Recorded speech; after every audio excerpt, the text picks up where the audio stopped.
Pues buenos días a todos. Vamos a empezar esta primera mesa redonda de esta jornada. Quiero, desde luego, agradecer a la asociación la invitación a participar en esta mesa y me congratulo, desde luego, de tener un panel ponentes también con el que compartir comentarios y opiniones tan cualificados como el que tenemos en esta mesa. Por orden de cercanía, Borja María del Corral, de KPMG, lo conocéis todos, y secretario de la Asociación Española de Defensa de la Competencia, Joaquín Hortalá, secretario del Consejo de la CNMC, y Jacobo Fernández, desde Política Legislativa del Ministerio de Justicia. A mí me toca la parte académica. Lo que hemos organizado es una mesa que esperamos sea muy dinámica, en la que vayamos pasando por los grandes temas que pueden ser conflictivos desde el punto de vista de reforma de la Ley de Defensa de la Competencia. Una ley que efectivamente, como decía el presidente, yo creo que hay una opinión casi unánime, por decir unánime, de que ha sido una experiencia muy satisfactoria, que dio un impulso gigantesco a lo que es la efectividad de aplicación del derecho de la defensa de la competencia en España, y que por lo tanto ahora lo que hay que hacer es potenciar, reforzar, afinar, aprovechando el momento que nos ofrece la directiva ECE+. Los temas que vamos a tocar, para que tengan ustedes una idea rápida de los grandes bloques, va a ser, por un lado, clemencia, por otro lado, la integración de clemencia con la parte penal, las sanciones, la priorización que se introduce en la directiva ECE+, en el caso español, y hasta en el ámbito europeo, cuestiones de procedimiento, plazos, prescripción, y luego un bloque final de cuestiones adicionales en el que esperamos tocar algunos temas de cuestiones institucionales y si nos da tiempo también transacciones. Luego daremos un turno a todo el mundo para, desde luego, hacer comentarios, intervenciones. Como ven, un programa muy ambicioso, vamos a intentar ir al grano. Y nos hemos dividido y asignado unas primeras intervenciones sobre cada uno de estos temas para luego abrir el debate. Empezando por clemencia, me ha tocado a mí abrir este turno. ¿Cuáles son los grandes temas que están sobre la mesa? Primero, una posible ampliación del ámbito de aplicación material del programa de clemencia.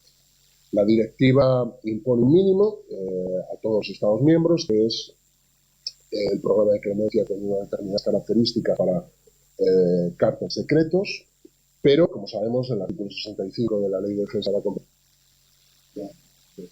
mucho más allá, cubre todos los cárteles, cubre posibles clemencias tanto a personas físicas como a personas jurídicas. Conviene ir más allá, conviene ampliarlo a cualquier acuerdo horizontal, a cualquier acuerdo vertical. Parece que hay un consenso claro en que no a conductos unilaterales, desde luego, pero sí que hay posiciones encontradas respecto a si ampliarlo a otros acuerdos horizontales e incluso a otros acuerdos verticales, porque además tenemos experiencias en otras jurisdicciones en las que hay pros y hay contras, desde luego, como en casi todo, pero en este caso también los hay. Pros, quien aboga, desde luego, por una ampliación, dice, primero se han detectado algunos supuestos en los que puede haber una desincentivación a solicitar clemencia por las dudas de que la práctica anticompetitiva pues encaje en la definición. Esto, desde luego, pasaba muchísimo con la definición anterior a 2017. Todavía puede pasar en algún caso hoy. Y va a haber prácticas anticompetitivas, desde luego, que claramente no encajen y, por tanto, no se vaya por la vía de tener.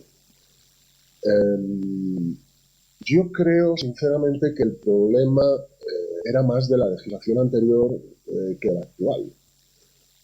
Yo creo que después del cambio de 2017, mi sensación es que se está generando mucho menos conflicto a nivel de revisión jurisdiccional sobre este tema, que la posición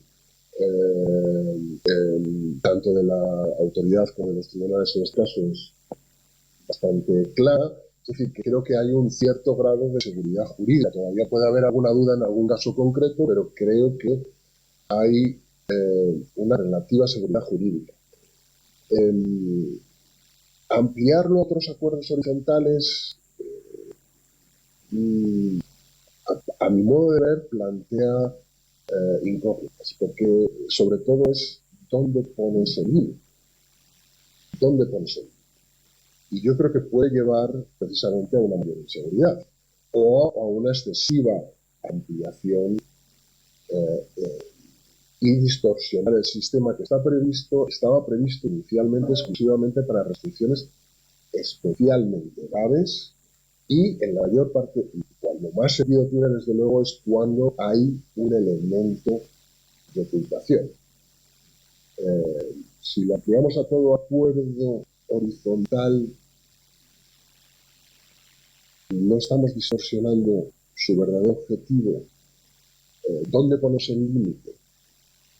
Y si nos vamos todavía más allá, yo creo que las repercusiones pueden ser muy, muy grandes, y yo tengo muchas dudas, pero estoy seguro de que mis compañeros de mesa tendrán opiniones enfrentadas y eso generará debate, que también es de lo que se trata, de ser un poco provocativo en el análisis, ¿no? Segundo punto sobre clemencia que está sobre la mesa es las integraciones con las acciones penales. El artículo 23 de la directiva establece que debe haber una protección a las personas físicas, tanto en sanciones penales como no penales, que hayan solicitado clemencia, y el 23.3 deja dos modelos abiertos a elección de los Estados miembros: una protección absoluta, exención, y una protección relativa, atenuación simplemente de la sanción penal.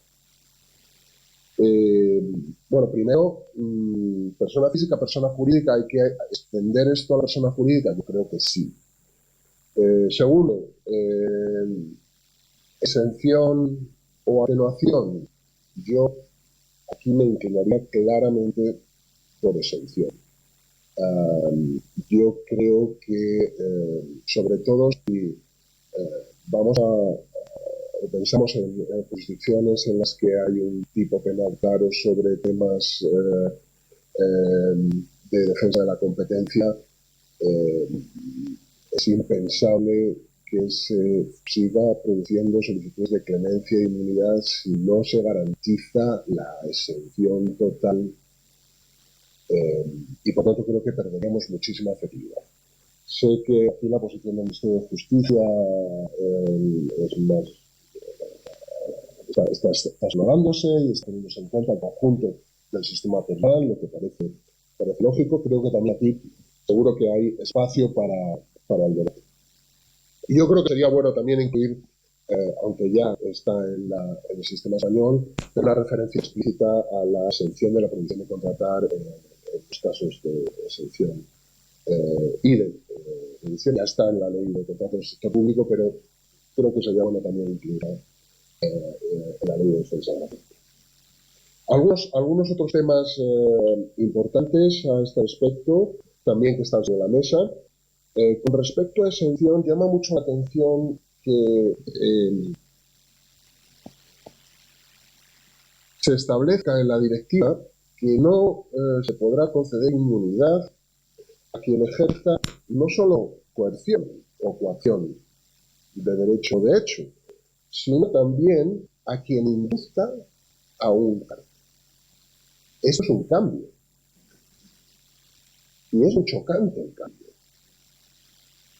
Porque hasta donde llegan mis conocimientos, esto había sido objeto de un debate previo en el momento de la adopción del programa de clemencia, y se había optado por suavizar esta referencia a inductores, y se había ido hacia solamente aquellas empresas que coaccionasen de derecho o de hecho a otros para participar o mantenerse en el cargo.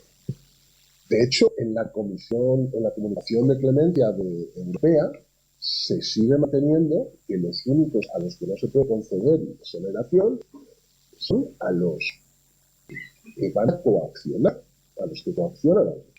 Y en cambio en la directiva se establece, por lo menos el texto en español, que habría que consultar también otros textos en otros idiomas, pero se establece que también los que van a inducir a participar en el cambio. Que yo creo que son términos muy distintos. ¿Qué quiere decir esto? ¿Se va a cambiar la comunicación de clemencia? ¿Se va a cambiar al mismo tiempo que se está obligando a las autoridades nacionales a cambiar? ¿Ha habido aquí un cambio de lógica? ¿O es que aquí tenemos un problema terminológico? Que yo conozca, insisto, no creo que haya cambiado el debate teórico al respecto. Y es un tema que me llama mucho la atención. Y además yo no sería partidario, porque esto va a generar problemas. Concebir, inducir a un cártel, ¿qué es? Si se fue a un sistema en el que se decía solo coacción, es porque eso era un término mucho más claro.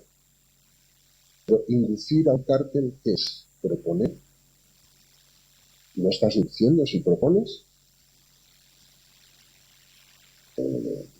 Si impulsas, si... Yo creo que esto es un retroceso y que además va a desincentivar las solicitudes de clemencia. Me parece contraproducente y espero que haya una interpretación que termine llevando de nuevo a coacción o algo parecido. Y otros dos temas muy breves también que nos va a obligar a cambiar el sistema. El tema de la exención parcial. Si hay nuevos hechos hechos adicionales que se pueden probar ante una solicitud de reducción, lo que se establecía tanto en la Comunicación Europea de Clemencia la Comunicación Europea de Clemencia lo que decía es que en estos casos no se podría sancionar por esos hechos adicionales a el que aportarse pruebas a través de esa solicitante de reducción de esos hechos adicionales, por esa parte. Por eso hablábamos de una exención parcial. Bueno, en el sistema español, en el artículo 66, se hablaba de que se debería de tener en cuenta, se debe de tener en cuenta, pero la directiva es más tajante y dice que se tiene que otorgar la exención. Y yo creo que el derecho español debe de ajustarse lógicamente a ese tenor de la directiva. Y respecto a la inmunidad penal, en los casos de solicitantes de reducción, yo creo que aquí el tema es mucho más complicado para los solicitantes de inmunidad. La opción entre exención y atenuación, yo creo que el debate está más abierto. Aún así, yo creo que me inclinaría también por exención y no por reducción. Insisto que, sobre todo si se agravan los tipos penales, no reconocer la exención generaría un claro desincentivo hacia las solicitudes de reducción. Y a no ser que queramos eliminar estas solicitudes de reducción completamente del sistema, ya las hemos penalizado en daños. Si ahora las penalizamos en penal, probablemente simplemente no tengamos solicitudes de reducción. Pues si queremos eso, entonces vayamos a una atenuación. Pero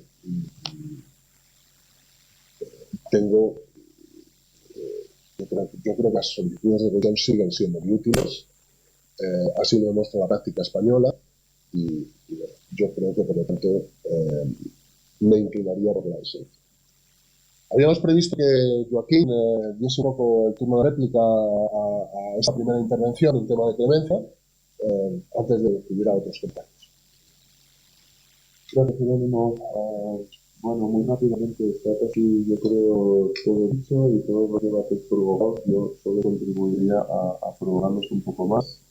Creo que una de las cuestiones efectivamente relevantes es la delimitación de las conductas que habilitan a la violencia.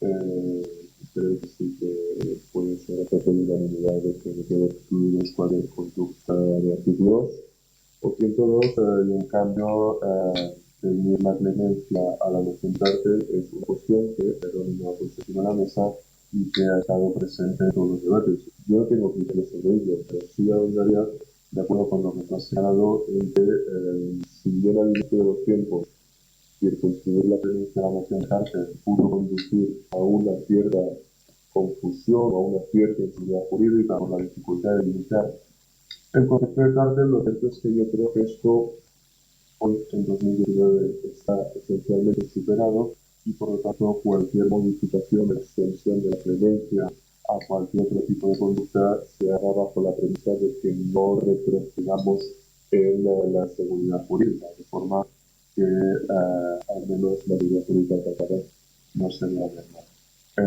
Una cuestión más de detalle que no has mencionado, porque efectivamente es de detalle. Yo creo que a nivel de nacional, todo lo que en la directiva de Finatrus está incluido en relación con la clemencia, luego, tanto lo que está fundamentalmente incluido. Por lo tanto, prácticamente yo creo que en sentido técnico, exigencia de transposición, no hay ninguna. Este el detalle del marcador. El artículo 21 de la directiva exige contemplar un indicador o un marcador, es decir, un numerillo que alguien pueda pedir números, pedir la tanda de la vez, sin aportar necesariamente todos los elementos de prueba y a tal efecto la autoridad considera un plazo para que pueda aportar ya todos los elementos de prueba que constituyan conforman junto a la declaración de clemencia. Eso sí es necesario ponerlo porque no está incluido. Entendemos que será necesario incluirlo de cara a la exención, no necesariamente de cara a la reducción. Realmente el que venga con una solicitud de reducción pues tendrá que venir ya con la prueba, no tiene ahí mucho sentido pedirle reservar el puesto o conceder un plazo. Y por otro lado, esa exigencia de transposición, bueno, podría tener lugar en la ley, pero mediante los aspectos procedimentales de la clemencia bien reguladas entre el reglamento, nadie pediría que se transpusiera directamente a través del reglamento de defensa de la competencia. Y entrando en el tema quizá más polémico de lo que ha puesto encima de la mesa Jerónimo junto con la noción de cártel o con el hecho de que la clemencia esté ceñida a una conducta de cártel, y en particular el artículo 23 de la directiva, apartados segundo y tercero, en lo que se refiere a la extensión de la exención al clemente en vía penal. Bueno, el lunes pasado, con ocasión de las jornadas de competencia, justo en la GNC, tuvimos ocasión también de tener una mesa sobre esta cuestión. Me remito un poco a todo lo que ahí se dijo, porque creo que tanto por parte del Ministerio de Justicia como por parte de la Fiscalía Anticorrupción y como por parte del sector privado, en este caso representado por Dani Fernández, se pusieron encima de la mesa nociones muy relevantes. Yo voy a tratar de apuntar solo las cuestiones mayores del debate para catalizar también o provocar un poco. Creo que para el análisis de esta cuestión lo primero que es necesario apreciar, más allá incluso de la clemencia, es decir, más allá de la clemencia, es decir, en lo que se refiere a la concurrencia entre vía sancionadora administrativa y vía penal, es si efectivamente hay o no una concurrencia en sentido estricto. Es decir, si efectivamente el ilícito administrativo y el ilícito penal protegen un mismo bien jurídico o no. Y a tal efecto pues es imprescindible tomar cuenta de los tipos penales que están aquí en lista, que en mi opinión serían el 284, el 262 y el 281 del Código Penal, y apreciar si efectivamente hay un desvalor añadido o un desvalor distinto en el reproche que el legislador penal hace al tipificar esas conductas en comparación con las que ocurren en el 1 o 101 del tratado. Hay que tener en cuenta que en el caso en que efectivamente concurriera una identidad de bien jurídico y de los demás elementos que permitan sostener la eventual existencia de un bis in idem, eso supone un giro importante en el análisis de las cuestiones, en la medida en que la legislación española en la mano, la vía penal tiene preferencia y, en su caso, una vez resuelta una conducta en vía administrativa, la aplicación del derecho penal por el descuento. Esto es algo absolutamente radical que no se plantea en el derecho español a día de hoy, en el derecho de la competencia español a día de hoy, y para lo cual yo creo que en la mesa del pasado lunes hubo un mensaje tranquilizador de sostener, aunque jurídicamente sea difícil de argumentar que la vía específica administrativa y la vía específica del 1 y 101, por su mayor especificidad, deja esencialmente relegada la vía penal. Segunda cuestión que es necesario tomar en consideración es, y ya entrando en lo que se refiere a la extensión de la exención a la vía penal por parte del Clemente, es si efectivamente es posible, con el marco legal hoy en la mano, reconocer una exención o un eximente en terminología penal al solicitante de clemencia. Bueno, yo creo que en la medida en que esos tipos penales antes referidos fueran aplicables a personas jurídicas, cosa que creo que hay que poner en duda porque me da la sensación que los tipos penales están pensados para personas físicas, a la empresa sí sería posible la extensión por aplicación de la circular de Fiscalía 1/2016 sobre responsabilidad penal de personas jurídicas en la medida en que los presupuestos que la circular de Fiscalía exige son equivalentes, o yo creo que equiparables a los del propio artículo 65 de la Ley de Defensa de la Competencia, por lo que la colaboración propia del Clemente sume en la colaboración exigida, las medidas de cumplimiento exigidas por la circular de Fiscalía. La cuestión es que en la mano hoy no creo que haya cauce para justificar un eximente al directivo o a la persona física responsable de tales delitos, y para ello, y para adecuar la disposición de la directiva, creo que lo que es necesario analizar es si eso debe conducir a la modificación del Código Penal, bien directamente a través de la modificación del artículo 20 del Código Penal, lo cual se antoja, en mi opinión, complicado. El artículo 20 del Código Penal está ahí de toda la vida y alude a una serie de supuestos de eximentes en los que encajar directamente al Clemente, pues creo que a nivel de técnica normativa y de sistemática encajaría con cierta dificultad. Otra posibilidad es incorporar lo que, no soy penalista y seguro que digo una barbaridad, pero incorporar lo que podríamos llamar un eximente específico o un eximente singular dentro del tipo. Hay tipos penales, y a modo, pues por ejemplo, el artículo 605 del Código Penal relativo al delito contra la hacienda pública, que contempla no eximentes, pero sí atenuantes específicas, es decir, al margen de artículos 21, 22, 23 o 20, 21, 22, que están en la parte general del Código Penal, la posibilidad de incorporar en esos tipos específicos menciones a su vez específicas que coadyuven a la recta aplicación de los artículos aquí en lista. Una última solución, quizá de rango insuficiente, sería tomar mano otra vez de circular de Fiscalía. La circular de Fiscalía sí sirve o constituye un elemento interpretativo que ha coadyuvado y ha generalizado la práctica de eximir o exonerar de responsabilidad penal a las personas físicas que colaboren y adopten medidas de cumplimiento, y no sé hasta qué punto una nueva circular de Fiscalía podría también coadyuvar a alcanzar el mismo objetivo, el mismo fin para personas físicas. Y hasta ahí un poco mi pregunta. Pues muchísimas gracias. Precisamente con respecto a este tema, a Jacobo quería tocarlo desde la perspectiva del Ministerio de Justicia. O sea que si os parece, Jacobo, intervienes tú y luego globalmente a todo lo comentado con anterioridad, Borja.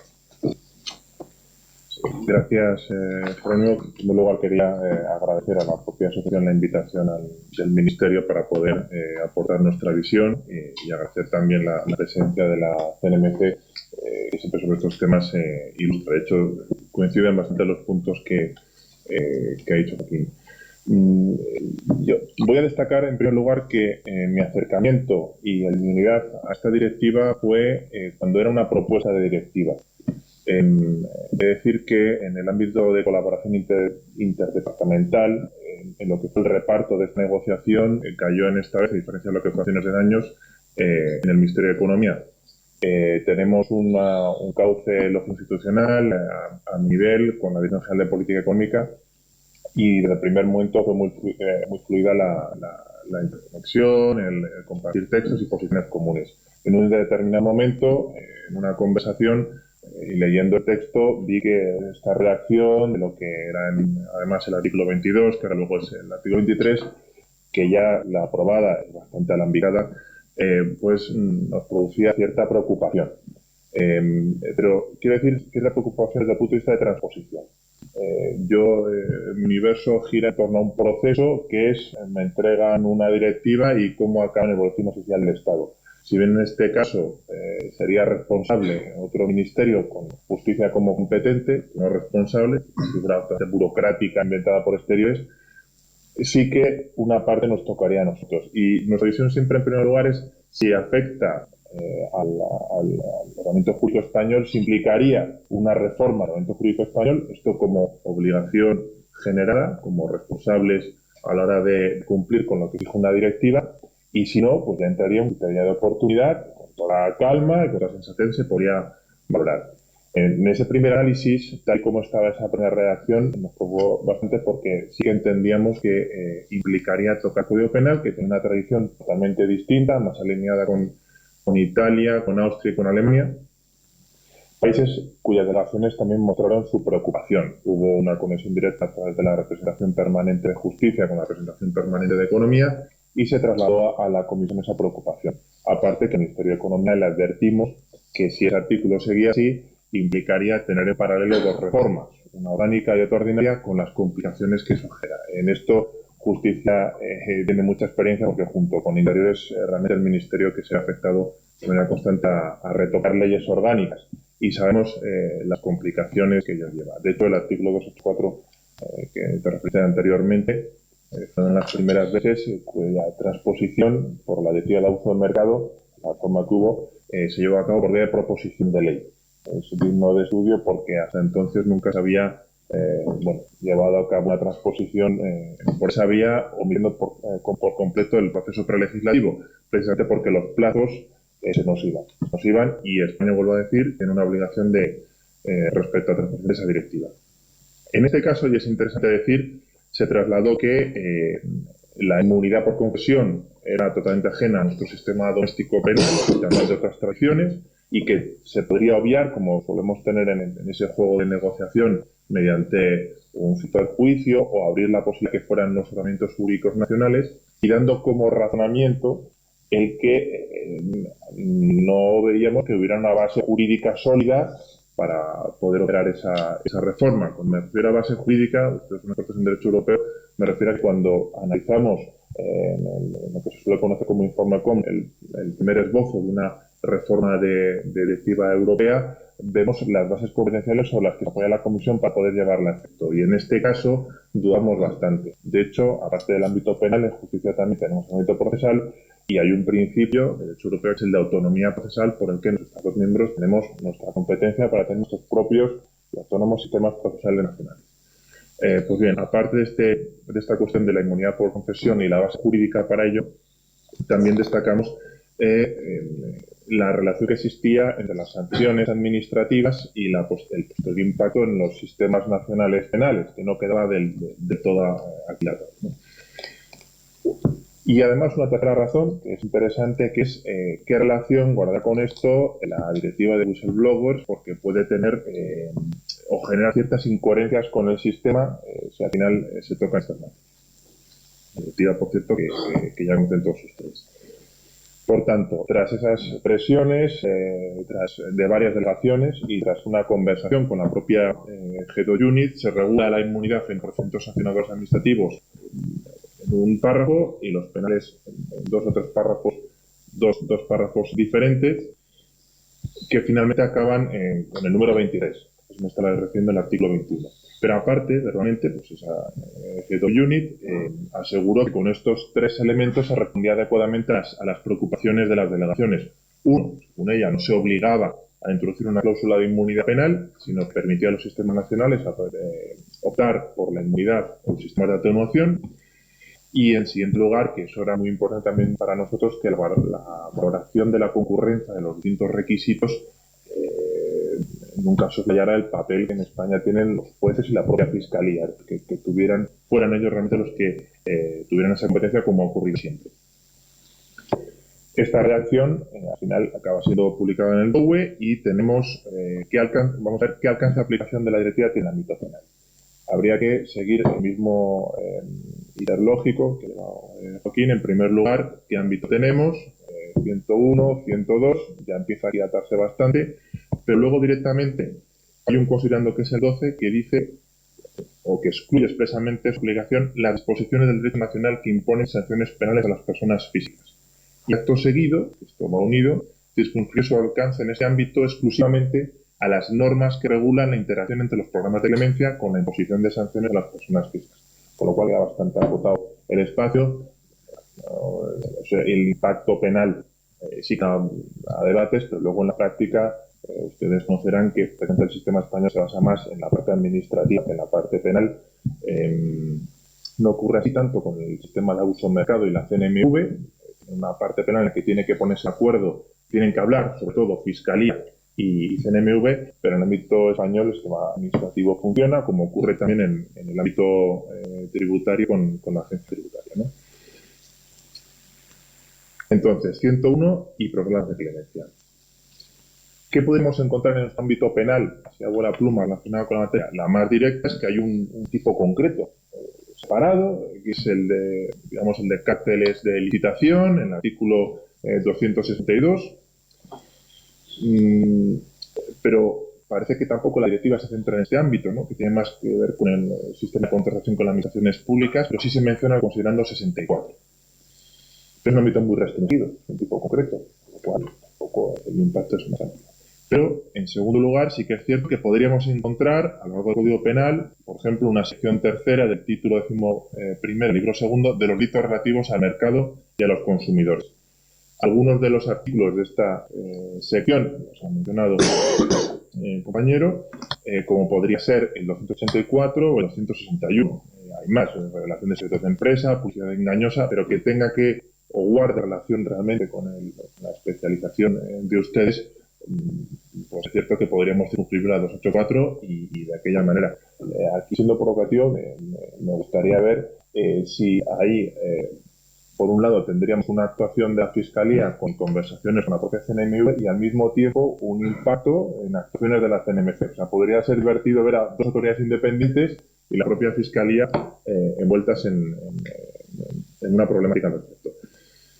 Estos artículos es cierto que, aunque no prevén expresamente el concierto entre dos o más sujetos, que realmente es el fundamento de lo que es un cártel, en el derecho penal no es elemento del tipo, sino modalidad de participación y se podría asumir por vía de la coautoría. Además de estos, pues, se podría señalar, bueno, algunos fiscales con los que consulté, pero eso ya habría que verlo, lo que es el 28 bis a quater, favorecimiento de tercero en la ocasión de venta de mercancías, contratación de servicios, etc. Bueno, esto a bola pluma sería lo que podríamos ver en nuestro Código Penal. Se ve que no hay un sistema realmente homogéneo de continuación de lo que es la sanción administrativa, con una continuación en el ámbito penal, está desconectado, a diferencia de lo que ocurre con el ámbito del mercado de valores y con lo que ocurre en el ámbito tributario. Y serían estos supuestos en los que se podría entrar a jugar siempre en relación con atenuación o exención. Yendo ya al articulado, encontramos que es el artículo 23, que tiene 4 apartados en los que nos tenemos que fijar. El primero de ellos recoge lo que es la conducta inicial, tendría que existir esa solicitud, los supuestos. La exigencia del apartado 2, que exige que estén protegidos los directivos, los empresarios que llevan a cabo esa solicitud en el ámbito de los procedimientos judiciales penales, nada más. Y luego viene el tercero, que se refiere un poco a la ambicada, fruto de las presiones de la negociación en el ámbito europeo, que nos dice que para asegurar la conformidad con los principios básicos de nuestro ordenamiento jurídico, es decir, ya introduce la Comisión esa frase relativa a salvar los sistemas nacionales. No obstante, después en el apartado 2, que es la protección, los Estados pueden contemplar que las autoridades competentes tengan facultades para no imponer ninguna sanción por procedimiento judicial penal o solamente para atenuarla. Ese es el aviso, o solamente para atenuarla, en la medida en que la contribución de estas personas a la excepción sea mayor que el interés por el juiciamiento, etc. Es decir, tenemos o solamente para atenuarla. Esto, desde el punto de vista que me he referido al principio, de nuestra visión de obligación de transposición, salvaría esa necesidad directa de ir al Código Penal. Ahora bien, sí que abre la posibilidad, porque es optativa, de que se estudie con calma las posibilidades. En ese caso también sería interesantísimo conocer la casuística de la propia Comisión Nacional de los Mercados y la competencia en su gestión de los programas de clemencia para poder operar o no determinados ámbitos. Pero sí que, por un lado, a nuestro modo de ver, no existe esa obligación, una vez hechas las gestiones oportunas en negociación, y sí también, lo ha dicho el compañero, el sistema nacional es completamente ajeno a esto. No rige el principio de oportunidad y no tenemos sistemas de exención maximalistas en nuestro Código Penal. En relación con la exención, ¿cuáles serían los principios básicos? Sin meterme en lo que sería propio de la mesa siguiente, que tenemos expertos en penal. Y hablo respecto a las posibilidades que se abrían en la transposición. Tenemos diferentes figuras procesales: el denunciante anónimo, el confidente policial, el testigo protegido, el delincuente arrepentido. Bueno, en cuanto al denunciante y al testigo protegido, tienen sus posibilidades de protección, la ley 1994, de protección de testigos y peritos en distintas causas judiciales. Hay supuestos concretos en violencia de género y trata, también delitos de trata. Y entrando ya en lo que serían, que se ha referido antes, Joaquín, supuestos exclusivos tasados de exención o inmunidad, ¿qué podemos encontrar? Antes de entrar a enumerar, lo que sí hay que decir es que tienen dos características comunes todos ellos. O bien se supone que se aplican a tipos, a actitudes típicas de escasa importancia, con lo cual no tienen mucho que ver con el objeto de esta reunión, o bien una especial vulnerabilidad del beneficiario de tal exoneración. Por ejemplo, la posibilidad establecida en el 171.3 de no acusar a la persona que hubiera sido objeto de chantaje en los lugares del delito y con cuya revelación hubiera sido amenazada. La exención de responsabilidad penal del 177 para la víctima de trata de seres humanos. La del 225 para el progenitor que, habiendo sustraído a su hijo menor, comunique el lugar de estancia al otro progenitor. La exención penal del 426 para el denunciante de cohecho pasivo, es decir, ese no ha realizado ningún despliegue de actividad ilícita. La exención, por último, del 480 para quien evite un delito de rebelión sin formarse a tiempo de poder evitar sus consecuencias. Es decir, vulnerabilidad o escasa entidad del tipo. En cuanto a la posibilidad de las personas jurídicas, coincido totalmente que llevar a cabo esa necesidad, por oportunidad de la reforma del Código Penal, yo no veo tampoco ninguna problemática en que se pudiera extender también a personas jurídicas, y sí que es utilísima, lo que se ha señalado anteriormente, la vía de las circulares de la Fiscalía General del Estado, cuya actuación aquí es fundamental. A modo de conclusión, ni la legislación procesal española ni la penal prevén utilización de programas de clemencia similares a los incorporados en este ámbito administrativo sancionador, derecho a la competencia, o incluso la posibilidad de permitir al Ministerio Público, a la Fiscalía General del Estado, como sucede en algunos países, llegar a acuerdo con empresas colaboradoras para su nuevo enjuiciamiento, lo que se conoce como Non-Prosecution Agreements, o para suspender el ejercicio de las acciones, lo que se conoce como Deferred Prosecution Agreements, y condicionarla al cumplimiento de ciertos requisitos. Entonces, existen límites. Eso obvia que se pudieran modificar, pero sí que hay que decir que en un conjunto único como el Código Penal, conforme se van introduciendo especificidades, como empieza a ocurrir ya en la Ley de Enjuiciamiento Civil, que tuvimos que operarlo con acciones de años, se empezaría a perder su, homogeneidad. Y frente a eso, sí que yo creo habitualmente con penalistas tienen su cierta prevención antes de operar estos cambios. Básicamente, para acabar, decir que en cuanto a opción de atenuación, que permitiría a España cumplir precisamente con esa posibilidad, nuestro código sí que la contempla de manera expresa, que sí que es objeto de una doctrina y una jurisprudencia extensísima del Tribunal Supremo, y que podría vehicularse fácilmente por el caso del 21.4 y el 21.1 de nuestro Código Penal, tal y como están ahora mismo las cosas. Pues muchas gracias, Jacobo. Borja. Yo simplemente dos comentarios para no tampoco estancar el debate en esta parte de clemencia. En primer lugar, respecto a la parte penal, empezando por el final, la interacción con el penal, yo lo que he hecho en falta es un debate más amplio sobre la criminalización del derecho a la competencia en términos generales, porque estamos hablando de la transposición de unas disposiciones de una directiva que tiene un impacto relativamente limitado, además con un solapamiento muy imperfecto entre el ámbito penal y el ámbito de competencia, que yo creo que genera más dudas que aclara. Y yo creo que quizá este es un momento de poner encima de la mesa ya si queremos un modelo en el cual determinadas infracciones de las normas de defensa de la competencia, por el impacto que tienen en la economía, por el impacto que tienen en el bien general, pues no deberían estar mejor reguladas en el Código Penal con una correspondencia mayor entre los tipos o no. Pero creo que el sistema que tenemos ahora, incluso aunque lleguemos a una transposición que tenga en cuenta todas estas cuestiones y estos detalles y estos pequeños engranajes, pues realmente va a seguir habiendo aquí un elemento de distorsión, es que los dos sistemas no están hechos para convivir. Y esa convivencia pues va a ser siempre forzada y creo que puede dar lugar a situaciones bastante complicadas. Entonces yo me encantaría que este debate se planteara de una forma un poquito más seria, aunque es más complicado obviamente siempre reformar y abrir los tipos penales que una reforma del tipo que estamos planteando.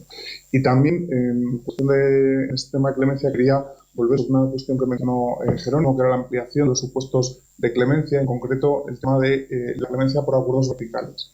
O sea, yo estoy de acuerdo también con lo que decía Joaquín, no cabe en conceder una clemencia en un comportamiento unilateral, porque esto sería yo infringo y ahora me arrepiento y ya no tengo consecuencias, pero en cierto modo en el ámbito vertical puedo tener situaciones similares, es decir, en un acuerdo vertical que sea estrictamente vertical, es decir, que no tenga un elemento de horizontalidad en su ejecución, al final voy a tener un fabricante y un distribuidor en cuya relación pues va a haber un elemento de fijación de precios, de protección territorial. ¿Hasta qué punto la imposición por parte del fabricante no se puede asimilar a un abuso de posición de dominio, sino, sobre todo, a vista de que la directiva introduce ese elemento del inductor, ¿no? O sea, ¿hasta qué punto la empresa que organiza un sistema de distribución no es inductor de su propio sistema de distribución y, por lo tanto, no tiene acceso a la clemencia? ¿Hasta qué punto un distribuidor que esté perjudicado porque se le ha impuesto una cláusula restrictiva de la competencia puede cumplir con la obligación de interrumpir la práctica para poder solicitar la clemencia? Hace también un poquito extraña figura cuando se va a una relación vertical y se intentan aplicar los criterios de la clemencia. Entonces yo, obviamente, todo sistema de defensa de la competencia tiene que saber compensar de forma adecuada las consecuencias negativas y los incentivos para cumplir o para adoptar comportamientos que favorezcan el cumplimiento general, pero no me acaba de encajar el modelo de clemencia en un entorno vertical. No me acaba de encajar porque creo que no es una figura que esté pensada para esto. Y puede pasar lo mismo con ciertos acuerdos de cooperación. Es decir, cuando se llega a un acuerdo de cooperación horizontal que no sea un cártel, que tantos hay, hasta qué punto los requisitos adicionales de la clemencia son los mismos, hasta qué punto no deberían matizarse o existir algún tipo de guía o de criterios adaptados para poder tener cierta seguridad jurídica y no estar en un universo donde no sabes cuando presentas una clemencia si vas a llegar o no vas a llegar porque simplemente tu figura no encaja. Yo simplemente dejo esas dos reflexiones sobre la clemencia. No sé si quieres que empiece. Sí, vamos a pasar a las sanciones y Borja tiene pues simplemente a mí me había tocado la parte de sanciones y de procedimiento. Voy a intentar hacerlas también para condensar al máximo posible la intervención y dar más margen para las intervenciones. Voy a intentar hacer las dos juntas. Bueno, empezando por sanciones, yo creo que leyendo la directiva se ve que hay pocos ajustes que vayan a ser necesarios. Los requisitos esenciales del sistema sancionador que impone la directiva ya están cumpliendo con la praxis de la CMC. Actualmente el modelo que se sigue en España, pues yo creo que tiene las condiciones de previsibilidad necesarias y al mismo tiempo pues un elemento se puede discutir a nivel de carácter disuasorio que tiene, pero yo creo que tiene un componente disuasorio importante y al mismo tiempo los criterios de gradación que establece la directiva, sobre todo de gravedad y duración, están perfectamente indicados ya en el modelo español. La directiva también viene a aclarar una cuestión que en España ya habíamos superado, que es el tema del volumen mundial, y ahora no cabe ninguna duda que la base de la multa tiene que ser el volumen de negocios mundial. Pero sí introduce un cambio que creo que es importante, que es que elimina la gradación de sanciones. Ahora tenemos en España leves, graves y muy graves, con un 1%, 5% y 10% de sanción máxima. La directiva establece que todas las infracciones del artículo 101 y 102 tienen que estar sometidas a un límite máximo, a un límite mínimo, por dicho, del 10%. Es decir, la directiva dice que como mínimo deberá ser del 10% del volumen de negocios mundial, cualquier deberá poder ser, es decir, que da margen a ampliarlo. Esto supone que el modelo actual de la ley tiene que cambiar. Es decir, no puede sostenerse en la ley que una infracción vertical tiene una multa máxima del 5%, pues esto porque es una infracción de la directiva. ¿Significa esto que no puede haber gradación? Obviamente no. Tiene que mantenerse, creo que es positivo que se mantenga desde un punto de vista cualitativo la existencia de reacciones leves, graves y muy graves, porque esto ayuda posteriormente a situar dónde debe estar el nivel de reproche, pero sí es cierto que ese arco de la ley sí que va a tener que desaparecer. Podrán establecerse indicaciones, podrá obviamente, yo creo que es natural que la sanción grave siempre va a ser inferior a la muy grave, pero el límite máximo actual pues tendrá que ser un límite máximo absoluto del 10%, sin perjuicio de que pues, en la práctica se admita pues, una gradación diferente dentro del arco sancionador. Ese es un momento para codificar y, digamos, blindar la metodología del cálculo de sanciones de la CNMC. A mí me parece que no. Creo que el modelo que tenemos, una vez que sea confirmado por los tribunales, pues es un modelo que tiene la flexibilidad suficiente como para que pueda ir evolucionando a lo largo del tiempo. Yo creo que introducir una norma con rango de ley, una metodología tan técnica como es la que tenemos, yo no conozco ninguna ley que recoja una metodología tan específica como la que está aplicando la CNMC para aplicar una sanción, y creo que puede introducir un elemento de rigidez que no se corresponde con el carácter dinámico de esta disciplina. Y luego en sanciones a mí me plantea una duda, lo que creo que es una laguna en la directiva, y puede llegar a ser una laguna en la ley española, que es las multas a personas físicas. Actualmente la ley permite sancionar a personas físicas bien porque han participado como directivos en una infracción imputada a las personas jurídicas, y también si ellas mismas son empresarios individuales y por lo tanto se les aplica el porcentaje de facturación que indica la ley. Pero cuando la directiva introduce la facultad de realización de entrevistas para la CNMC, la facultad de que la CNMC convoque a una persona a su sede para hacer una entrevista, no se prevé ninguna consecuencia, ninguna sanción, ni por no comparecer a la entrevista ni por dar información incorrecta. Hasta ahora, todas las sanciones que se prevén en la ley para comportamientos de obstrucción, por dar información falsa, no colaborar con una instrucción, se aplican a las empresas porque las empresas son destinatarias del acto jurídico de la autoridad por la que se impone ese deber, una orden de investigación, un requerimiento de información, es decir, siempre hay un título para imputar a la empresa. Pero una entrevista no. La entrevista, lo normal es que se cita a una persona y se pida, en su caso, a la empresa que facilite la comparecencia de esa persona. Pero si la persona decide no comparecer y la empresa no tiene ningún medio de llevar a esa persona a la sede de la CNMC para que comparezca la entrevista o controlar las respuestas que pueda dar a esas preguntas de la CNMC, actualmente no existe ningún elemento que permita sancionar o que permita a la CNMC establecer alguna sanción a la persona física. Obviamente, si la empresa es la que obstruye esa comparecencia, será la empresa la que sea responsable de una obstrucción de sí misma, pero creo que es necesario que en la ley, sobre todo para que las personas que sean convocadas a esas entrevistas tengan un poco de visibilidad de cuáles son las consecuencias de su falta de cooperación, pues tenga una previsión sobre esta cuestión. Y lo mismo que pasa en sanciones respecto de la puesta al día de la normativa española, pasa también con el procedimiento. Es decir, por un lado, la directiva es una norma de armonización de mínimos que busca unas garantías comunes en todos los procedimientos y, por lo tanto, por definición no puede entrar en los detalles y las especificidades de cada procedimiento nacional, y lo que establece son unos principios generales. De nuevo, los principios generales, en términos, más amplios, se cumplen ya por el procedimiento en España. El capítulo 3 de la directiva, que se dedica a salvaguardias, empieza hablando, por supuesto, de la sumisión de todos estos procedimientos a la Carta de Derechos Fundamentales de la Unión Europea. Yo creo que en España pues, se podrá discutir o no si se aplica o no se aplica, pero creo que la sumisión a esas normas es más que clara, tanto al Convenio Europeo de Derechos Humanos como a la propia Constitución española. Y luego, es curioso porque al mismo nivel que la aplicación de los derechos fundamentales, la directiva sitúa dos elementos procesales que deberían estar un escalón por debajo, pero que lo pone aquí, que es la necesidad de que el procedimiento esté sujeto a plazos razonables y el derecho a ser oído. Podría formar parte del derecho a la tutela judicial efectiva, pero lo singulariza. Es decir, que cuando habla de salvaguardas, aplicación de derechos fundamentales, derecho a ser oído y plazos razonables. ¿Es un plazo razonable? Pues, hombre, por definición o por lógica puedes pensar que no sea ni muy largo ni muy corto. O sea, ni muy largo que te olvides de por qué estás imputado en una especie de novela kafkiana, ni muy corto que casi no te dé tiempo a contestar o a preparar la prueba. En España tenemos del año 2007 un plazo de caducidad de 18 meses.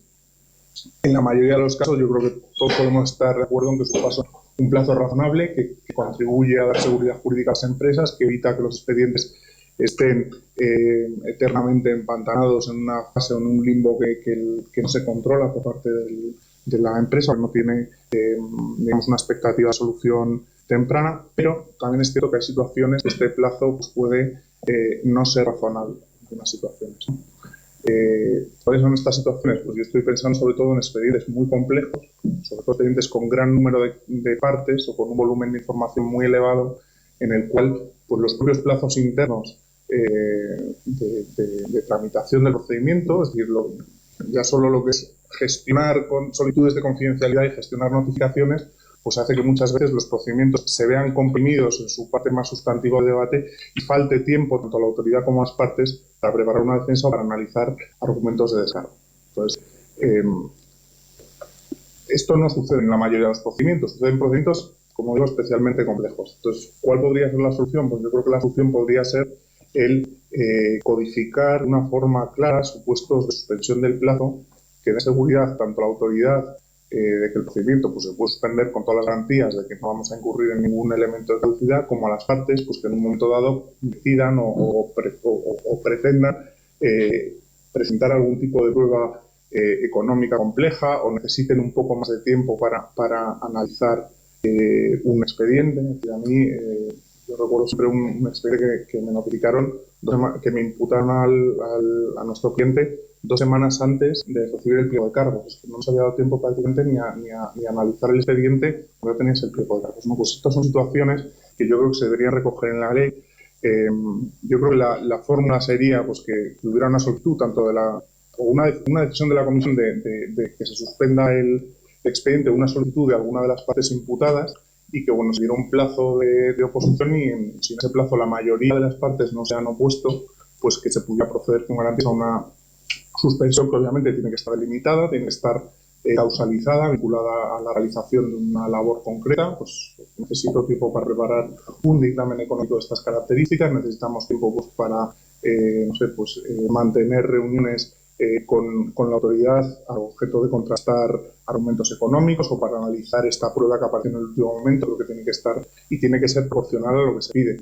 Obviamente habría que poner un plazo máximo, pues que no pudiera ser más de 3 meses, de 4 meses, pero cada suspensión tendría que ir, el plazo de esa suspensión debería ir asociado a la razón por la que se pide. Entonces yo creo que esto puede dar un elemento de flexibilidad que ayudará a que el plazo sea razonable. Si no, nos vamos a encontrar situaciones en las que denegar una ampliación del plazo pues puede ser incumplir la obligación de un plazo razonable en determinadas circunstancias, como digo, que pueden ser relativamente limitadas. Pero bueno, es importante que estos procedimientos que van desde procedimientos muy sencillos con relativamente poca prueba, donde el debate es esencialmente jurídico, a unos procedimientos con una carga factual inmensa, pues la autoridad tenga un elemento que permita flexibilizar esos plazos, que yo creo que van en beneficio sobre todo también de las empresas imputadas. Y en la misma línea también sería positivo utilizar esta exigencia de un plazo razonable para establecer algún tipo de limitación en las informaciones reservadas. Es decir, que antes del procedimiento que pueda haber informaciones reservadas pues que se inician con una inspección y que al cabo de 15 meses la empresa inspeccionada no sepa qué pasa ni con esa información ni con ese procedimiento, ¿no? Entonces, obviamente no puede caducar una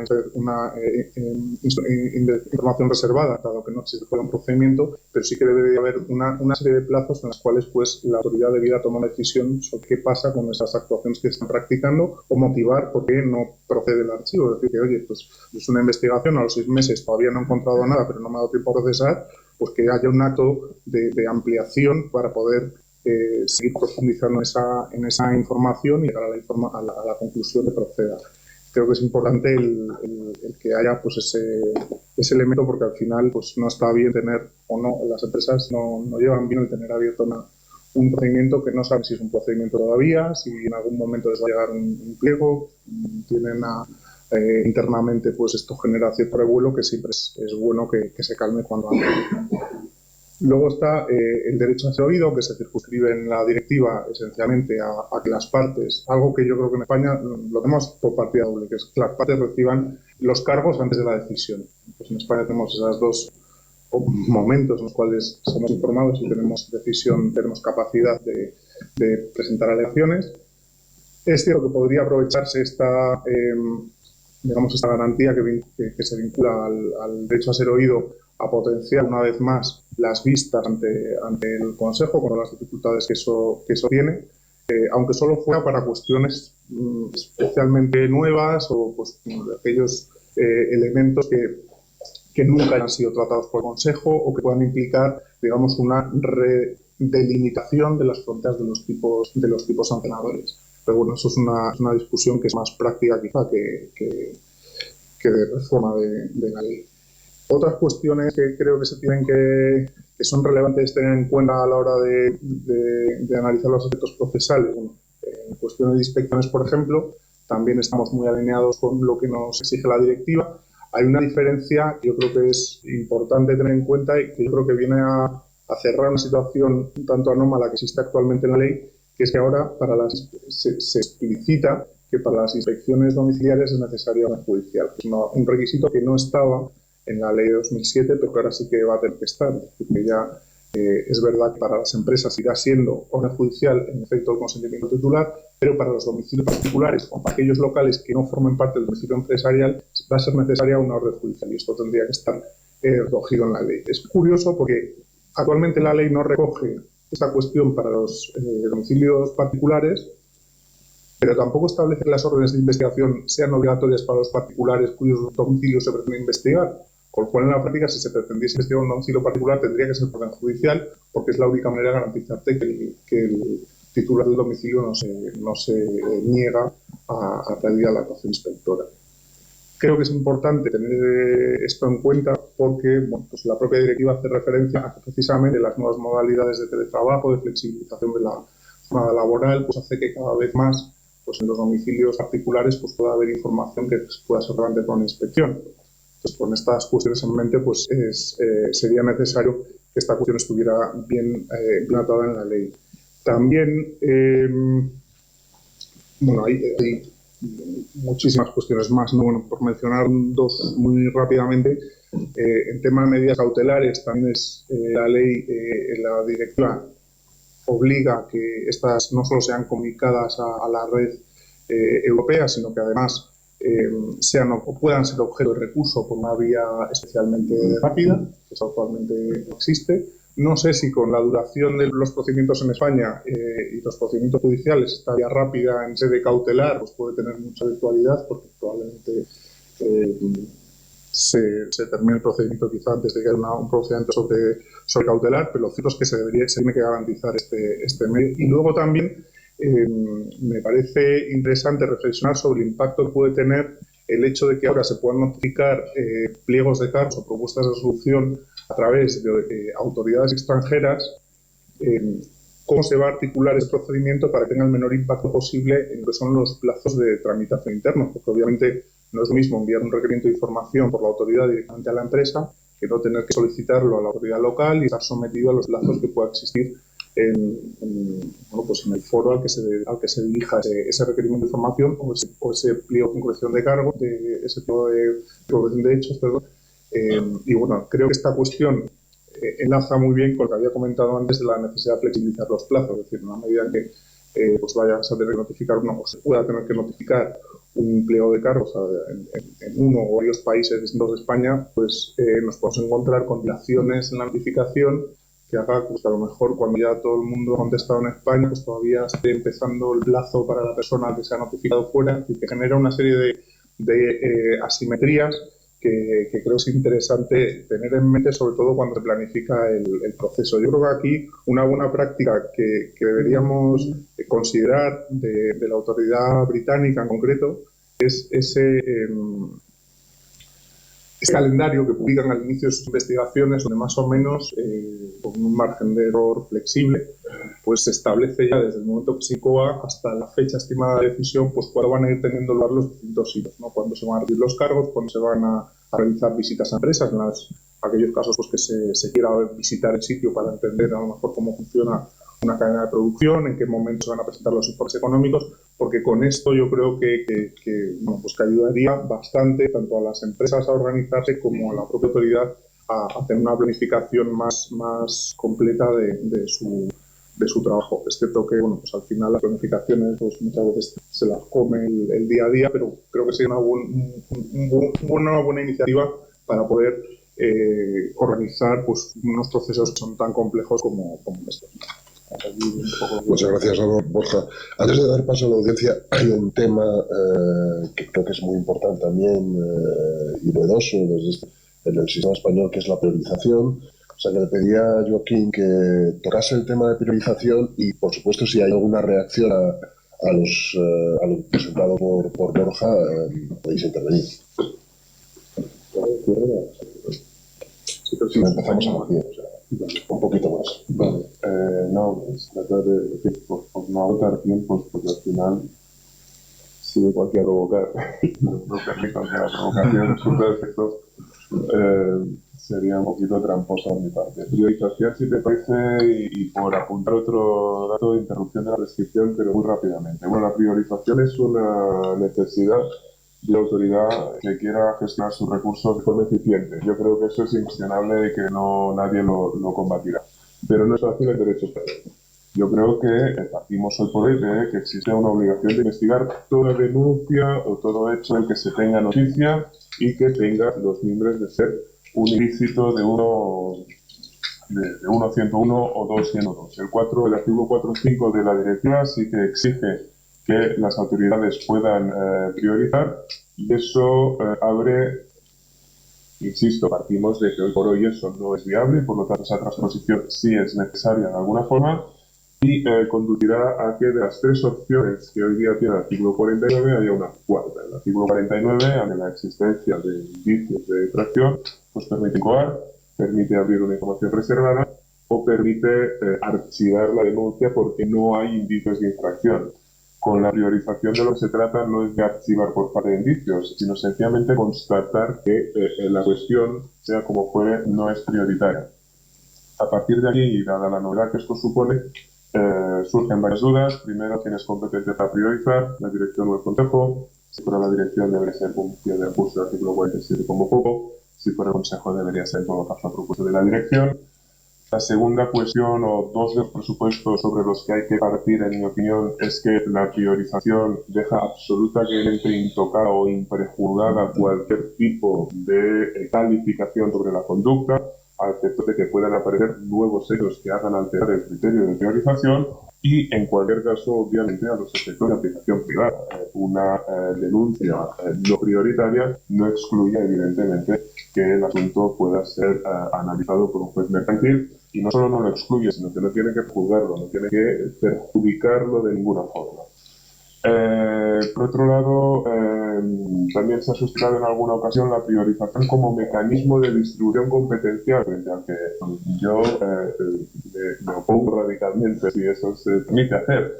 La competencia es lo primero, la distribución competencial, la competencia a nivel administrativo, ahora ya sabemos que también, pero la competencia administrativa viene en primer lugar, es cuestión de orden público, es cuestión irrenunciable y por lo tanto no vale que ante una denuncia que juzguemos no prioritaria el asunto pueda ser derivado a una comunidad autónoma.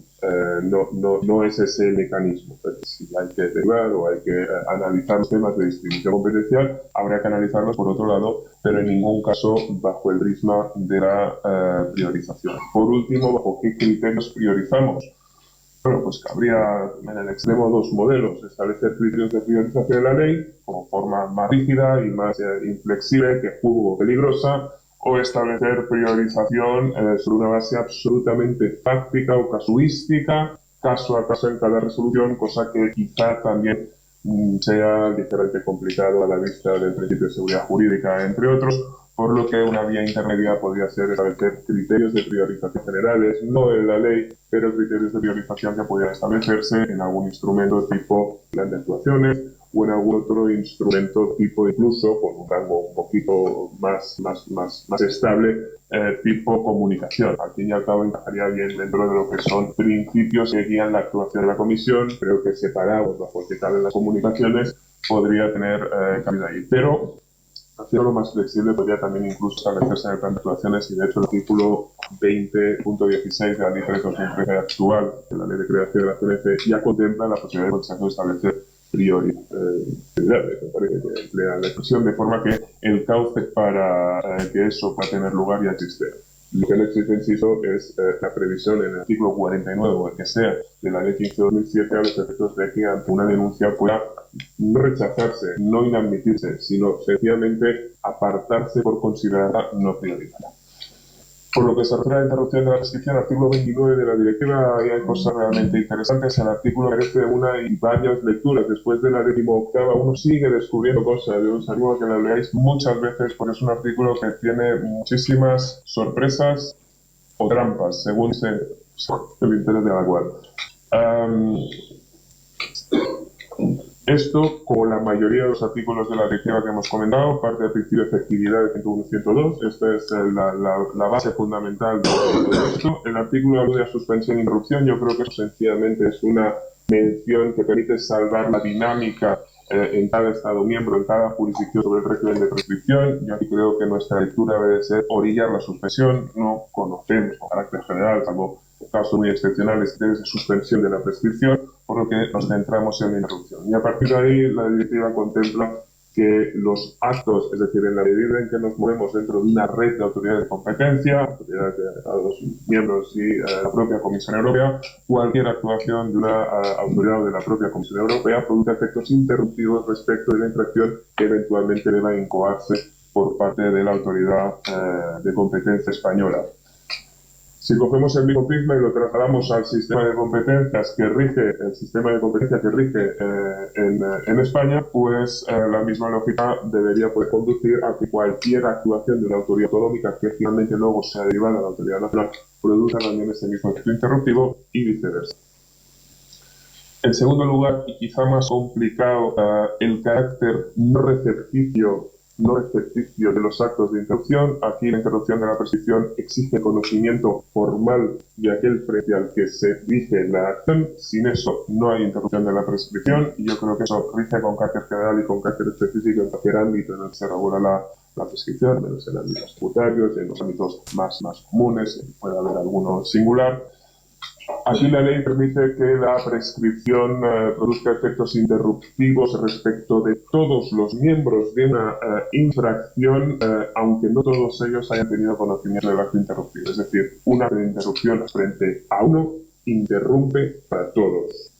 Nunca, evidentemente. No hay un problema. Esto es para un cártel, para cualquier infracción de artículo 1 y, a su vez, en fin, abre la puerta a numerosos problemas, de nuevo, como puede ser la penetración de la infracción. Si un perímetro de la infracción, la interrupción de la restricción de alcanzar. Si tu conducta tiene un perímetro más aislado, la interrupción de la prescripción no te afectará. Esto, en fin, en clave de seguridad jurídica, dará ríos de tinta, en mi opinión. Y por último, y esto creo que sí es importante recogerlo en España, la interrupción de la prescripción durante la revisión judicial. Esto es algo que siempre está en la duda y dados los tiempos de duración de los recursos contencioso administrativo, parece razonable, la directiva así lo contempla, que durante todo el proceso de revisión jurisdiccional la prescripción se considere interrumpida. En fin, hay muchas otras cosas que plantea la directiva de efectos formales, plazos, etcétera, que también habéis contado, pero sí que parece bueno. Jacobo, ¿tienes algún comentario que quieras o alguna reacción? O Borja, si no, damos paso.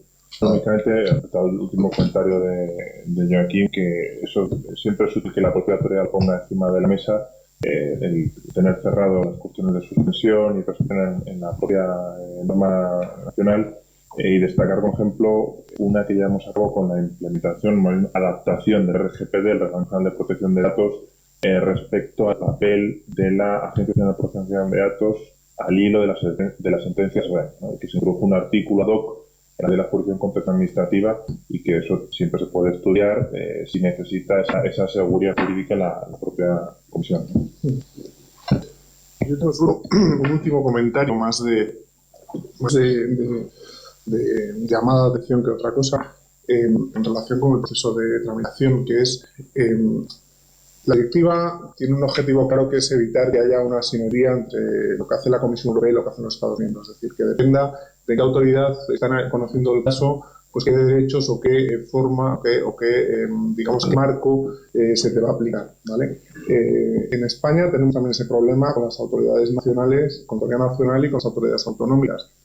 Y yo creo que es importante llamar la atención sobre la necesidad de que el proceso de transposición no debe afectar o no debe crear un régimen distinto dentro de la aplicación del artículo 1 y artículo 2, aunque sea un tema, como decía Joaquín, de competencia, es decir, o es competencia de la CNMC o es competencia de las autoridades autonómicas. Lo cierto es que las facultades de cada una de ellas deben de ser idénticas a la hora de poder aceptar una clemencia, a la hora de poder instruir un procedimiento, a la hora de poder valorar una prueba. Es decir, no debería limitarse con la transposición de la directiva, no debería establecerse ninguna diferencia. Yo creo que ahora alguna diferencia hay en la ley actual, es decir, se ha producido una pequeña distorsión entre la ley de 2007 y la ley de 2013, que ha dejado a las autoridades autonómicas con ciertas limitaciones para determinadas actuaciones, y creo que aparte que debería corregirse en esas pequeñas asintonías que existen actualmente, creo que la directiva no debería crear más y debería tener en cuenta que cuando está aplicando cuando está transponiendo estas disposiciones en derecho nacional, debería estar pensando no solo en las autoridades de competencia en el sentido de la directiva, que solo es la CNMC, sino en todas las autoridades que aplican el derecho a la competencia en España. Pues queda abierto el turno de palabra. Patricia.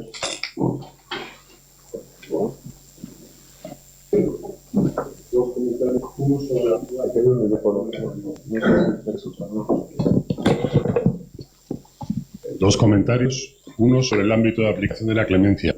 Yo creo que ya la CNMC tiene una primera división, que es lo que son acuerdos horizontales y verticales. Cuando incoa un expediente, incluso aunque sea de oficio, por 1.101, pone la coletilla de que está abierta la posibilidad de clemencia. Cuando incoa un expediente por una práctica que considera el 2, no lo pone. Por tanto, ya esa distinción yo creo que está más o menos consolidada. Mi dificultad está en acuerdos horizontales que son bastante parecidos o hay un continuo. O sea, la idea de que la clemencia existía era por dos razones: porque fuera secreto o porque eran infracciones especialmente graves. Pero en acuerdos horizontales, bueno, todos sabemos lo que es especialmente grave, pero a partir de ahí pues ya empieza a ser lo menos claro, ¿no? Y entonces, si reservamos la clemencia para las cosas, y conceptualmente se considera la clemencia para cosas especialmente graves, lo que es un incentivo. Cuanto más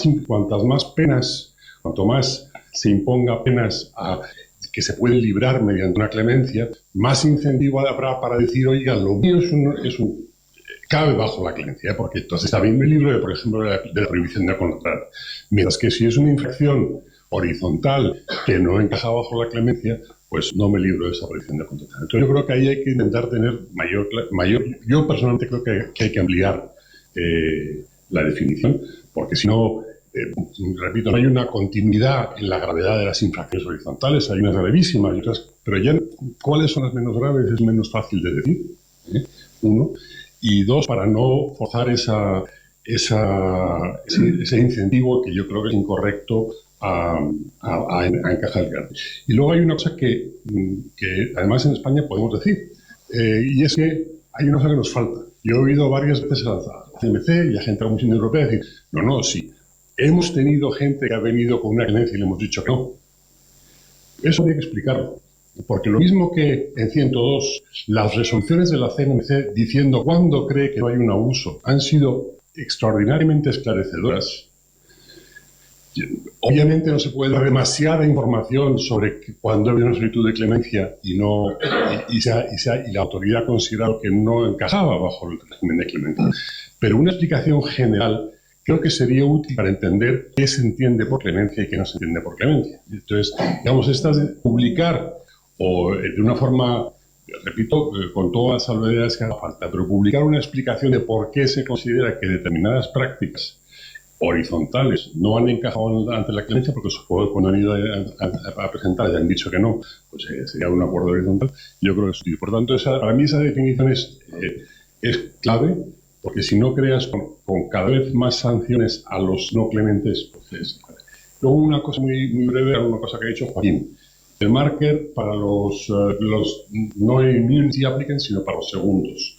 Pues yo creo que es igual de necesario o más. Cuando tú, si eres el primero, hombre, claro que tienes prisa, pero mientras eres el primero no se ha puesto el reloj en marcha. Cuando sabes que ya ha habido uno, hay una carrera ahí entonces la decisión de querer entrar o no, yo creo que es importante, y me parece que el marker es tan importante para los solicitantes de reducción, para entenderlos con participantes de full immunity applicants. Y ahí hay un problema que siempre se plantea, y es que es curioso, cuando hay una inspección parece que están favorecidas las empresas inspeccionadas, porque cuando eres una empresa del sector que no, bueno, primero todavía no sabía que había una inspección, pero por tanto no sabes que tienes que ya ha habido, la CMC ha entrado en un expediente, en un sector. Entonces yo creo que ahí también hay un problema. Pero en fin, el punto concreto que yo decía es, yo creo que no reducir el marker solo a los solicitantes de clemencia de full immunity. Gracias. Muchas gracias, Rafael. Muchas gracias a todos los ponentes. También una pregunta en relación con el ámbito de la clemencia, tanto desde el punto de vista sancionador como desde la perspectiva de la previsión de la contratación. Comprendo las dudas que se han planteado de la ampliación del ámbito actual de los cárteles, pero precisamente creo, en la línea que apuntaba Rafael, que la imprecisión de determinados tipos de cárteles o llamados cárteles, sobre todo en el ámbito de intercambio de información, que son infracciones especialmente graves, puede llevar a forzar a la aplicación de la figura de cártel a cuestiones que ni desde un punto de vista económico, sobre todo económico, además de jurídico, desde un punto de vista económico se considera que esa información no es apta para dar lugar a un resultado nocivo para la competencia, per se niega la propia infracción por objeto y tendría que ser una infracción por efecto en su caso, ¿no? Pero es verdad que existen unos axiomas por parte de las directrices de la Comisión Europea, dice intercambios de precios futuros, por ejemplo, o volúmenes, depende de lo que sean las variables estratégicas en cada mercado, pueden ser cárteles. Bueno, pues eso desde luego en los casos de intercambios de información, tanto a los solicitantes de clemencia les lleva a exagerar el impacto de la conducta y la intencionalidad, como a las autoridades quizás de tener que aceptar algún tipo de conductas que pasen por cárteles cuando no necesariamente lo son. En estos casos de duda, en los que sí que creo que hay una grandísima inseguridad jurídica, precisamente en estos, los incentivos que existen a día de hoy para solicitar clemencia me parecen cada vez más limitados, sobre todo con el riesgo de las reclamaciones de daños y perjuicios. Entonces, yendo ya y acotándolo al planteamiento, creo que para algún tipo de restricciones especialmente graves, horizontales, y quizás si hubiera que escoger entre todas, no vamos a hablar de una central de compras o de ventas, porque además normalmente no son especialmente graves, pero para los intercambios de información creo que sería importante establecer un punto de clemencia sin que tengan que calificarse como cárteles necesariamente, con lo cual mantienes el incentivo a pedir clemencia sin riesgo de tener presunciones de daños en la aplicación privada del derecho a la competencia. Si desde luego es un cártel, el intercambio de información, pues califíquese como tal, pero habrá casos dudosos en los que a lo mejor no se puede calificar como tal. También facilitaría, como digo, la exención en la parte de las prohibiciones a la contratación. Y también creo, apuntando a algo que comentabas tú antes, Borja, en restricciones verticales. Bueno, creo que el planteamiento que has hecho es muy lícito y en ocasiones es así. Puede haber una asimetría en las fuerzas negociadoras entre fabricante y distribuidor, pero en muchas ocasiones están en igualdad de condiciones. Y creo que las restricciones verticales, algunas, por ejemplo, que se refieran a geoblocking, o temas digitales, ventas online, etcétera, incluso temas de algoritmos, si es que tenemos que irnos ya al mundo digital, precisamente ha hecho que la Comisión Europea sin reconocer que existe un sistema de clemencia / inmunidad, pero sí ha estado aplicando reducciones sustanciales a las multas a las empresas que voluntariamente han colaborado. Entonces, quizás no tiene que llamarse inmunidad o clemencia, pero sí, pues de alguna forma, como digo, premiar por una vía cierta y con seguridad jurídica aquellas empresas que colaboran también en ámbitos verticales. Y ya por último, cuando se mencionaba el tema, mencionaba Joaquín, el tema de la priorización, la Comisión Europea yo creo que sí motiva, aunque sea de forma muy escueta, en los casos de las denuncias, porque desestima pues investigar un caso concreto y dice, pues no entra dentro de las prioridades por A, B, C y D, de modo que esa decisión pueda ser recurrible. Yo entiendo que también en este caso las decisiones de priorizar o no, cuando haya denuncias, pues deberían dar lugar a un tipo de respuesta motivada, más o menos motivada, pero por lo menos que el denunciante pues pueda conocer fundadamente cuáles son los motivos de la desestimación de la denuncia. Si queréis, por empezar con lo que ha dicho Rafa y Patricia respecto a la extensión de la clemencia, yo estoy de acuerdo en que desde un punto de vista, digamos, más teórico, tiene sentido lo que estoy diciendo. Hay un continuo de infracciones, o sea, no hay un momento en el cual no hay un email, no hay una llamada telefónica que haga pasar de cárcel a no cárcel, es decir, es una realidad mucho más fluida. Para mí el problema viene del texto de la directiva cuando habla de la inducción. Es decir, así como en una relación de cárteles, yo sí que veo claramente que puede establecerse una figura de alguien que ha inducido ese cártel. En un tema de vertical, me parece que probablemente el fabricante sea inducto en la mayoría de los casos. Entonces estás haciendo una relación o estás previendo una figura de clemencia especialmente para distribuidores, o al revés. O sea, hay situaciones a lo mejor en la que el distribuidor es el que tiene la posición dominante y estás limitando la clemencia a una parte. Es decir, le estás dando una parte, una palanca en esa relación comercial o económica muy potente que no tiene la otra parte. Dices, no, es que la otra parte es la que está incumpliendo, están incumpliendo los dos. Entonces, creo que no es la figura. Y si lo fuera, para mí la clave está en lo que has dicho tú. Es decir, tiene que haber criterios. Es decir, no, creo que lo que no se puede hacer, para mí sería el peor de los mundos, es, o sea, yo puedo o sea, no estoy completamente en contra de que se aplique el concepto de cártel, de clemencia a supuestos distintos de cártel. Ahora, si se hace, se tiene que hacer conociendo las diferencias que hay entre los distintos de acuerdos, o sea, lo que se pretende con esa extensión de la clemencia y sobre todo con unas directrices mínimas de cómo y en qué forma se va a aplicar esa clemencia, porque si no creo que podemos estar en un escenario de inseguridad jurídica bastante importante, porque repito, es que la figura no estaba pensada para esto. Puede ser muy útil y podemos intentar sacarle más partido, pero es que no estaba pensada para esto. Es decir, un distribuidor que piensa que está incumpliendo la ley, lo que tiene que hacer es dejar romper ese contrato, o sea, no ir a pedir clemencia y mientras tanto seguir con el geobloqueo hasta que la CNMC se pronuncie para no incumplir la obligación de colaboración. Es que no encaja en lo que es una restricción vertical ordinaria. Y cuando tienes un evento horizontal, pues ya sí que entras en cárcel. Yo coincido plenamente con Borja. Creo que al final estamos distorsionando la figura. Que puede haber otras figuras que sean más idóneas, como la cooperación, las atenuantes por cooperación. Ahí podemos intentar buscar fórmulas para explorar reducciones importantes, pero si no nos vamos a encontrar con un problema que es simplemente estamos trasladando la frontera. O sea, vale, solo cárteles. Como hay dudas sobre algunos que si son cárteles o no, entonces lo trasladamos, incluimos los intercambios de información entre competidores. Pero intercambios entre competidores, entonces los acuerdos de I+D y de producción y de central de compras, esos no. ¿Dónde establecemos la frontera? Y al establecer esa frontera vamos a tener otra vez inseguridad jurídica sobre qué sí y qué no en la práctica. Yo creo que el cambio de 2017 abre las puertas a una flexibilización del concepto que puede ser utilizada y que con el paso del tiempo, desde luego, se irá precisando a través de la práctica decisoria y de la jurisprudencia los detalles que faltan, los casos que faltan. Pero abrirlo a todos los acuerdos horizontales y no digamos a los verticales, a mí no me parece la fórmula.